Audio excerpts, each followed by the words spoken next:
Hi everyone, my name's Yasmin and I'm one of the senior consultants here at Stanton House, a leading specialist recruitment consultancy specialising in accountancy and finance transformation, digital transformation, and the fast evolving world of data analytics and AI, which is the practice that I oversee. Because of this, Stanton House is putting together a Leaders in AI interview series to share authentic insights that can help business and technology leaders understand not just where AI is heading, but how to harness it effectively. So in this episode, we're joined by Iaian Sherwell, Global Head of AI Operations at IFS, a company at the forefront of driving intelligent automation and enterprise innovation. We really wanted to have this conversation today because AI is no longer a futuristic concept. It's rapidly reshaping how organisations operate, make decisions, and deliver value. And we believe IFS sits right at the intersection of technology, data, and business transformation. And their approach, embedding AI into real-world operations, offers invaluable lessons for leaders navigating this change. So let's get started. Iaian, thank you so much for being with us today, and we really appreciate it. So can you start off by briefly sharing your professional journey and what has led you to your current role as Global Head of AI at IFS? Absolutely, and thanks, Yasmin, for the opportunity to talk about this stuff. It is, as you say, a really exciting world to be in at the moment. So I joined IFS about 6 years ago, and joined as VP for our data and analytics division, building the analytics products that our customers needed to use. And of course, the success of AI is very much dependent on the quality of the data that's available to it. And so spent a lot of time working on the solutions that would help to power our AI technology. I did that for about 4 years. I then moved into an IT role where I headed up the implementation of the products that I was building within our product, so became customer zero, if you like, which was a great experience, and it gave me real first-hand experience of what our customers go through in the process of using and onboarding our software. And that was great as a fast feedback mechanism so that we could take the pain rather than our customers. And that's given me a lot of insight into that experience, and the combination of working in product, working as a customer, and helping onboard customers, of course, has really set me up. And of course, that background in data and analytics, which is close to, not quite AI, has led to me changing role into Global Head of AI Operations, where I help to streamline, to make sure that we have all the right resources for our customers to be able to understand what our products can do, be able to onboard and use those products, and then collect feedback on how those products are working for them, making sure that they're getting fast time to value and getting the return on investment from the products that they're purchasing. That's brilliant. I appreciate you sharing that with us. And I wanted to ask, what excites you most about working at the intersection of AI and enterprise technology today? Yeah, I think there are two components to it. There's, I like rapid innovation, and I don't think we've ever seen as much rapid innovation in any area of technology than we've seen within AI. Statistics about how quickly AI, OpenAI got to their half trillion valuation is just absolutely unreal. And the rate at which we're seeing language models turn into agents, or smart processes into agentic capabilities is phenomenal. I could not tell you what's going to happen in 2 years' time. And taking that and combining those problems with the sort of hard industrial problems that our customers need, ultimately the AI has to get its data from somewhere. Those are in our ERP solutions, and joining those things together and making that work, and knowing that what you do today, you're probably going to have to reassess in 2 years' time, and trying to work out how we make that as smooth as possible is hard, and it's interesting. The hard problems are the fun problems. Totally. It's really helpful context. And as you say, you can't really look into too much into the future. So looking at the state of AI in ERP today, how has the role of AI evolved within ERP systems over the last few years, would you say? Yeah, I think the AI solutions were very niche and very bespoke, which tended to sit outside of your ERP. The data that they need is within your ERP systems.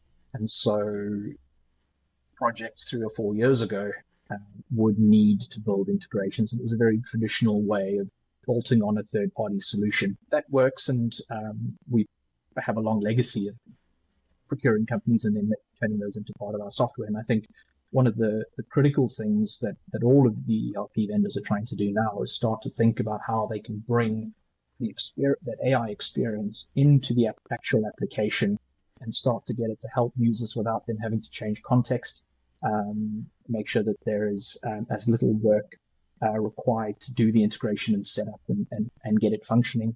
And of course, if you've got multiple systems, then you've got multiple sets of security, and that introduces a lot of risk. And so moving all of that AI technology into your ERP, giving it context, having a single security platform, all of those things are kind of where it's going at the moment. And then there's the automation stuff, which is coming through agentic, which is exciting. So, and I think that will be where we start to see tedious tasks start to go away, which is exciting for us as users. Totally. And what, based on that, what do you see as the key differences between traditional ERP and now with the AI enhanced ERP platforms? Yeah, I mean, this is a great one. AI is not new. It's been around 20 odd years, probably more. Just what it's able to do is changing over time. And at IFS, we think about it in a few ways. There's the language models, which is content generation, being able to interpret text and summarize and give feedback. That's the new piece and has created a lot of the buzz. But there are the old traditional ones like anomaly detection, scheduling and optimization, and those kinds of things. And making those technologies and those investments, bringing those into the tool, into your ERP. That's kind of the hard thing, in that we talk about industrial AI very heavily. So it's when you're using ChatGPT and you do something on the side, it's okay if it hallucinates. You're probably going to be able to deal with it. When you're talking about an aircraft and the operation of its engine and knowing that its maintenance is going to happen right, that's got to be right. And so applying the right technology in the right place, tying those things together, making sure that they are safe and fit for purpose is a big part of making sure that you're not just putting something in and now you can automatically create capture a purchase order or something like that, that you actually have the smarts in the right place that's going to give you the most value. Totally, really, really important points there. And obviously, IFS has been at the forefront of AI. And we'd love to know a little bit more about your AI strategy at IFS. Could you please share IFS's vision for AI, particularly in relation to your ERP offering? Absolutely, very happy to. As I say, we have a long history of building and acquiring products that we know are market leaders. We know that they have to exist within a single experience. We have a unified ERP platform, and so that's helped us a lot in being able to put our tools in there.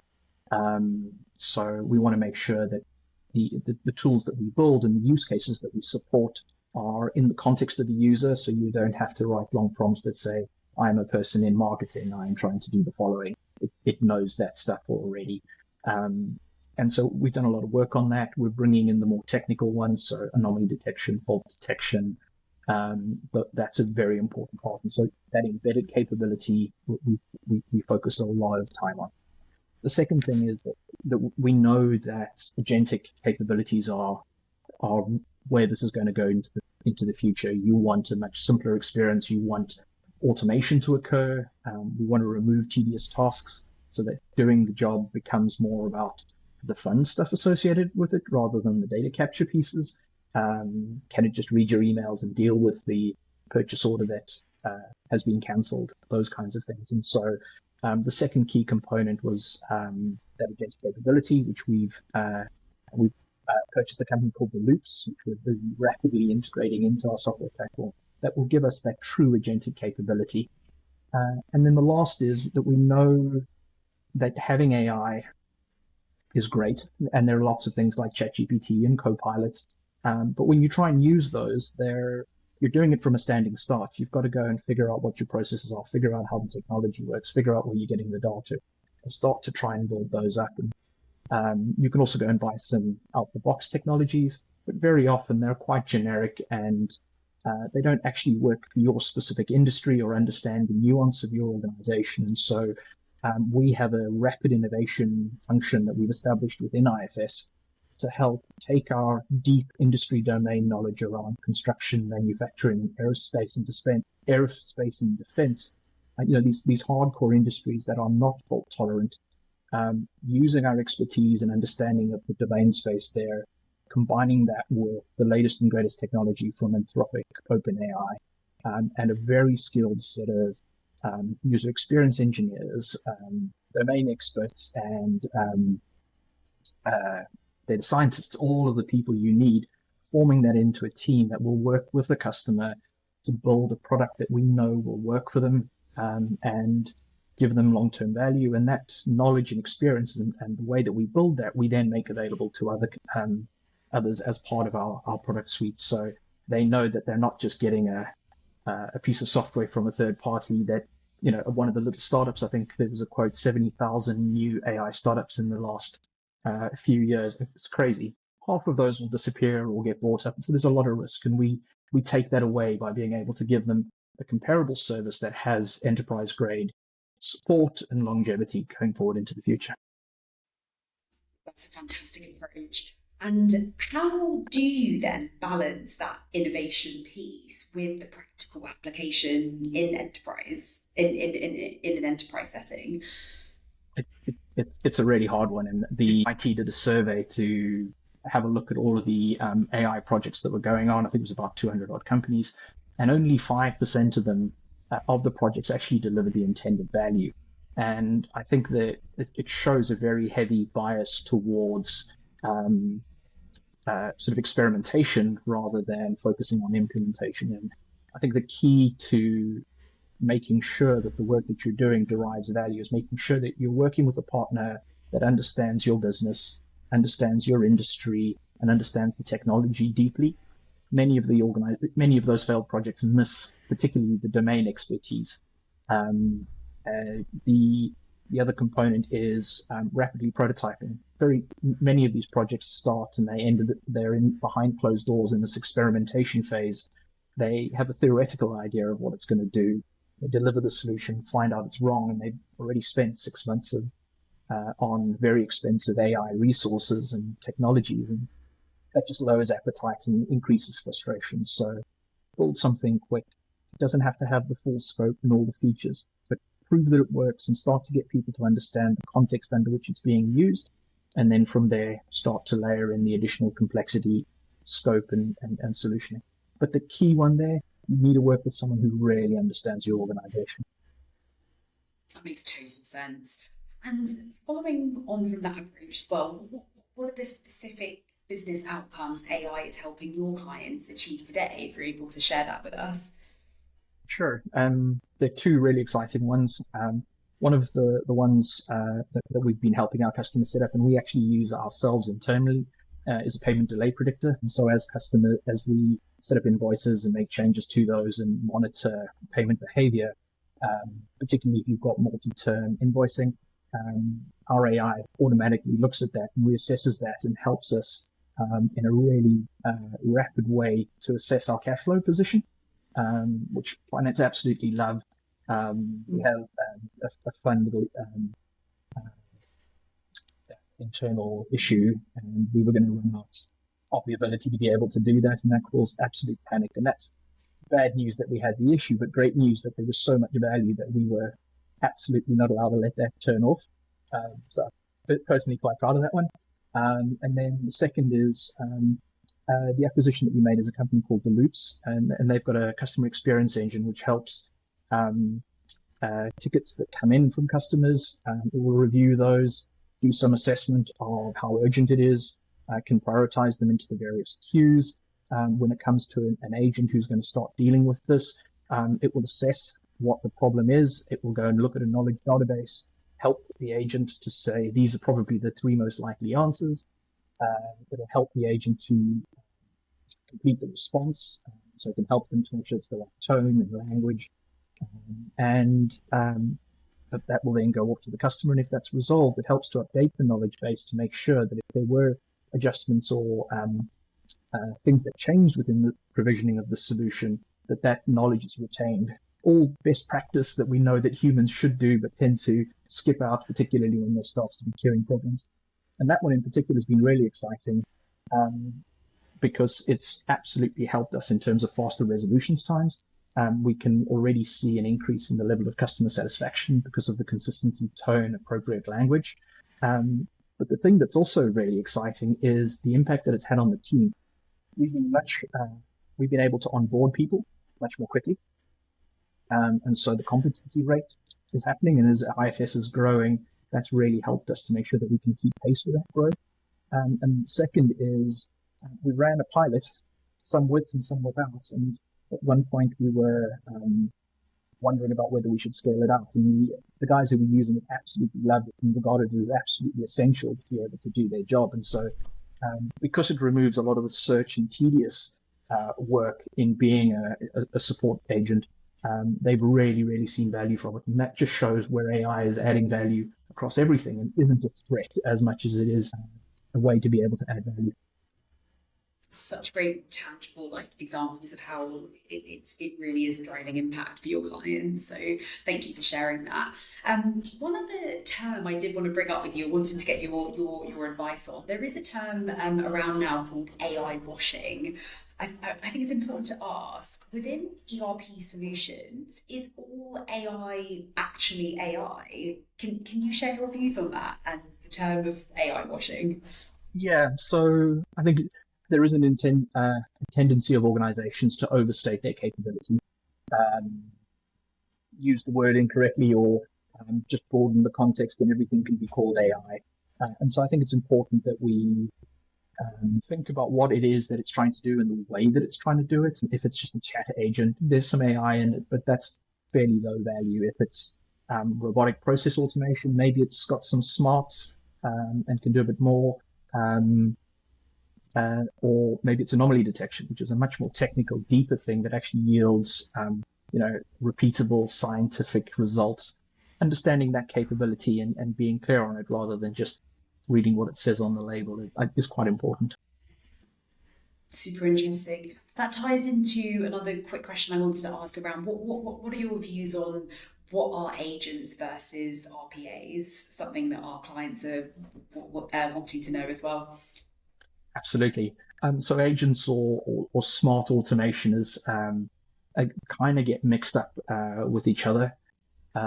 Smart automation or smart RPA or AI RPA is where you have a process that you need to follow. So take a list of customers, take the first customer, maybe go to LinkedIn, look up some information, maybe go and look at what maybe you're trying to sell them something. So you then say, based on your company, the company that we're trying to target, write a bespoke marketing message for them, and it will then go and send it to that customer. And so it's doing something quite clever. You're using AI in the process, and it's sort of driving towards a result. But it's always going to go through the same steps. It's going to follow the same flow. It might get better at the message and that kind of thing, but it's fairly static. When you start to use agent capabilities, you start with a much, much more high-level prompt, and you're saying, here is a list of customers. I would like to maximize the amount of revenue I'm getting from these customers, and I'd like to do it as quickly as possible. And that sets up the goal and the list of work. It will then go and have a look at it will go and try and figure out what it has to do to make this work. And so it will go and say, okay, well, these are my customers. What do my customers have? What products can I sell them? Where's the gap? What's the value?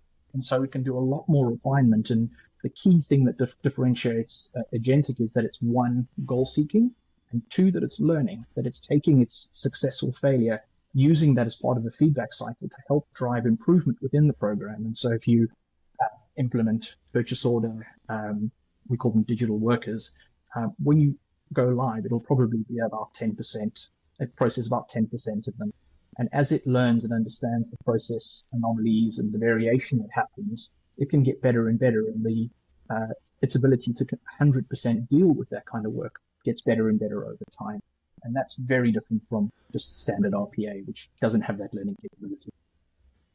That's great. I think it's going to be very helpful for our clients to kind of understand that and have that distinction. So thank you so much.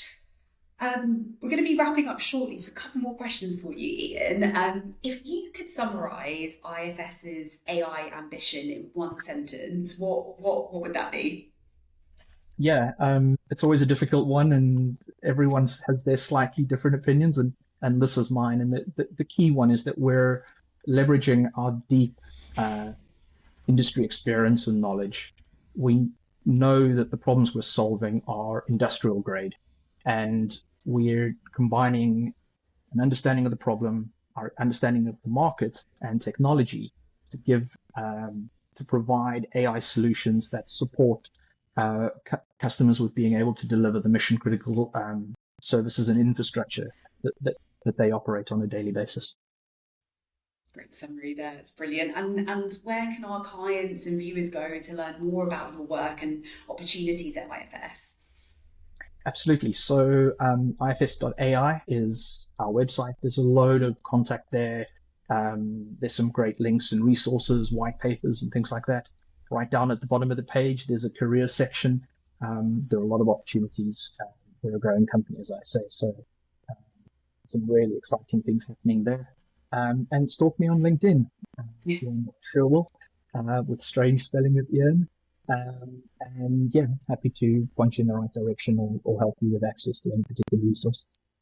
Thank you so much. And lastly, specifically, I think for our candidate network out there, what skills and capabilities are going to be most in demand for the AI teams at IFS?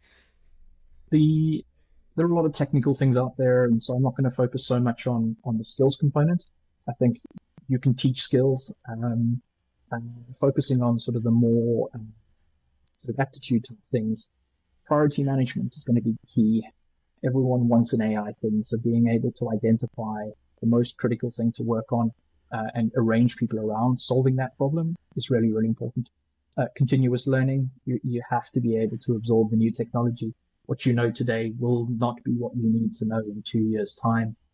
And communication, the rate at which things are evolving and that we're having to make decisions, patterns for how you're able to share that with your community and customers are really, really important from a skills perspective. I think don't focus too much on the technical. Think about that other component, because that's how effective you will be in the workplace, not just from a technical perspective, but from an organizational side.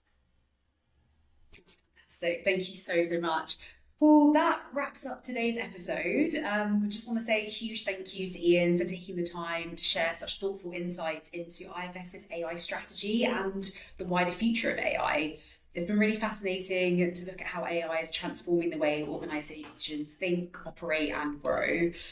This conversation is part of our Leaders in AI interview series brought to you by Stanton House, where we connect outstanding transformation talent with the organizations driving real change. If you're looking to build your data and AI teams, or you're a candidate exploring your next career move, you can head over to www.stantonhouse.com. Our website is packed with insights, blogs, and salary guides to help you navigate the recruitment market and stay ahead of the curve. So yeah, thanks so much for listening, and join us next time as we continue exploring the people and ideas shaping the future of AI. Thanks so much.